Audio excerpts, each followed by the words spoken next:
A tariff is simply a tax placed on goods imported from another country. For generations, this concept seemed like a relic of the past, a dusty chapter in history textbooks. The United States, for nearly 80 years, was the world's leading champion for dismantling these economic walls. It championed a system of free trade, believing that when goods moved freely across borders, everyone benefited. This long-standing policy created a global marketplace where competition thrived, innovation was rewarded, and, most importantly for consumers, prices for everything from cars to coffee were kept remarkably low. This economic interdependence was not just about cheaper products, it was a cornerstone of global stability and peace among democratic nations. The core idea was straightforward. If a company in Vietnam could make sneakers more efficiently than one in Ohio, American consumers should be able to buy those cheaper sneakers. In return, the Vietnamese company would earn dollars to buy American-made software or soybeans. This intricate dance of imports and exports lowered costs for families and businesses alike, creating a vast, interconnected system that fueled worldwide growth. Before the recent policy shifts, global trade was nearly frictionless. The European Union, for example, placed an average tariff of just 1.35% on American goods, while the US tariff on EU goods was a similarly low 1.47%. This was the world the US had painstakingly built. However, the landscape has dramatically changed. Under President Donald Trump's second term, the United States has abruptly reversed its long-held position. The administration has erected the highest tariff walls seen in nearly a century, transforming the nation from the world's chief advocate for open markets into its most protectionist major economy. This is not a minor adjustment, but a fundamental tearing up of the old rulebook. The new strategy began with a baseline 10% tariff on virtually all imports, announced in April 2025. This initial move was soon followed by even higher reciprocal tariffs on goods from dozens of countries, including key allies in Europe and Asia. This aggressive pivot has created a tariff tsunami, sending shockwaves through the global economic system. The administration's ambitious 90 Deals in 90 Days initiative, which concluded on August 1, 2025, did not result in the sweeping new trade agreements that were promised. Instead, it culminated in another wave of punitive tariffs, including a staggering 35% duty on Canadian imports. This move signals a clear departure from the cooperative model that defined the post-war era. The new philosophy is one of economic nationalism, where trade is viewed not as a mutually beneficial exchange, but as a zero-sum battleground, where one nation's gain must be another's loss. The most immediate and tangible effect of these high tariffs is felt in the wallets of ordinary American families. It is a common misconception that foreign countries pay these taxes. In reality, the cost is almost always passed on to the US importer, and subsequently to the consumer at the checkout counter. This makes the tariffs function as a regressive sales tax, hitting low-income households the hardest, because a larger portion of their budget goes toward essential goods, like food, clothing, and household items. As a result of the new duties, US inflation ticked up to 2.7% in the year to June 2025, a direct consequence of rising prices for everyday products. Major retailers and brands have been forced to respond. Shoppers at stores like Costco and Walmart are now paying more for everything from toys to kitchen appliances. Companies like Nike and Adidas, which rely on global supply chains to produce their footwear, have publicly announced price hikes. Nike warned that the new levies could add as much as $1 billion to its annual costs, while products from Adidas now face tariffs as high as 20%. These are not abstract economic figures, they represent real financial pressure on American families, forcing them to stretch their budgets thinner to cover the same basic needs they had before the trade barriers went up. While the administration argues that tariffs protect American jobs and industries, the reality for many businesses is far more complicated. Companies that rely on imported raw materials or components to manufacture their products in the US are now facing significantly higher costs. A furniture maker in North Carolina might find that the imported wood and fabric it needs are now 25% more expensive, squeezing its profit margins and making it less competitive. Businesses are now forced to navigate a dizzying maze of political rules, lobbying for exemptions and scrambling to reconfigure their supply chains, sometimes by moving production or transshipping goods through lower tariff countries to avoid the duties.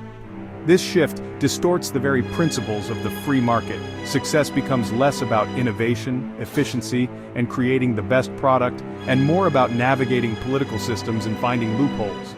The US economy has also evolved. It is now overwhelmingly driven by services.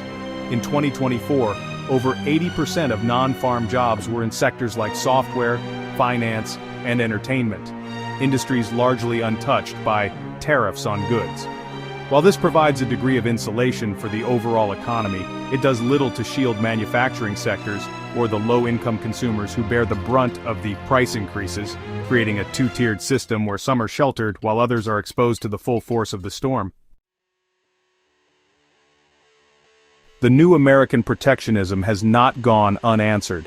The unilateral imposition of steep tariffs has been met with a combination of bewilderment, anger, and retaliation from nations around the world. Countries that were once America's closest economic and political partners now find themselves in its crosshairs. The European Union, a cornerstone of the Western Alliance, has warned that it will not hesitate to impose its own tariffs on American goods if the threats continue. Negotiations have been described as a take-it-or-leave-it proposition from the US, leaving a big gap between the two sides and pushing the transatlantic relationship to a breaking point. This strategy of leveraging the U.S. massive market and its role as a security guarantor to extract concessions is a high-stakes gamble. For decades, the U.S. fostered alliances with Europe, Japan, and South Korea, built on shared values and deep economic interdependence. This network was seen as a bulwark against rising global threats. Now, by treating allies as economic adversaries, the administration risks alienating the very partners it needs to confront geopolitical challenges. The tariff dispute is no longer just about economics. It is corroding the trust that has underpinned the global order for generations, leaving allies to question the reliability of American leadership. The response from other nations has been to build new partnerships that bypass the United States. As America turns inward, countries in Asia and Europe are accelerating efforts to sign their own free trade agreements, creating economic blocs that exclude the U.S. This risks isolating the American economy from some of the world's fastest-growing regions. The tariff war is also prompting a global reshuffling of supply chains, as companies move manufacturing out of targeted countries like China and into others like Vietnam or Mexico to circumvent U.S. duties. This creates widespread disruption and uncertainty, undermining the stable, predictable trading environment that businesses need to thrive. Furthermore, the administration has expanded the use of tariffs beyond pure trade disputes, linking them to unrelated political demands. For instance, President Trump has threatened tariffs on companies that continue to trade with Russia and has tied them to demands that Mexico and Canada do more to stop the flow of migrants and drugs. This weaponization of trade policy sets a dangerous precedent, inviting other countries to do the same. It creates a world where economic relationships are constantly held hostage to shifting political whims, making global commerce more volatile and less reliable for everyone involved, and potentially sparking wider conflicts. The long-term consequences of this dramatic policy shift could fundamentally reshape the world for future generations. For 80 years, the global economy operated on a US-designed blueprint that promoted openness, market principles, and cooperation.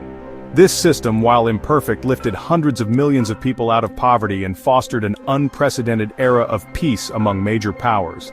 The danger now is that the retreat from these principles could lead to a more fragmented, state-dominated global economy, reminiscent of the chaotic period before World War II, where nations hid behind protectionist walls and competed as bitter rivals. Experts warn that this path could lead to a world of domestic champions, where governments heavily subsidize and protect favored national industries regardless of their efficiency. In such a system, political connections would matter more than market competitiveness, stifling innovation and leading to higher prices and lower quality goods for consumers everywhere. The global economic pie would shrink, and the progress made through decades of integration could be reversed. This is a world that would be less prosperous, less stable, and more prone to conflict, as economic friction often spills over into geopolitical tension. While the White House claims its policies are forcing other countries to open their markets, critics argue the gains are marginal compared to the immense damage being done. Concessions from allies to lower already minimal tariffs do little to offset the harm caused by widespread economic uncertainty and strained diplomatic relations. The IMF and OECD have both downgraded their forecasts for global growth, citing U.S. tariffs as a primary risk factor and predicting that the U.S. economy itself will be badly affected in the long run. The central lesson of economic history is that no one truly wins a trade war. They only create a cycle of retaliation that leaves everyone worse off. Ultimately, we stand at a critical juncture. The policies being enacted today are forcing us to confront a fundamental question about the kind of world we want to inhabit. Will we continue down a path of building economic walls, risking a future of diminished prosperity and heightened rivalry? Or will we remember the lessons of the past and work to rebuild the bridges of cooperation and open trade that served the world so well for so long?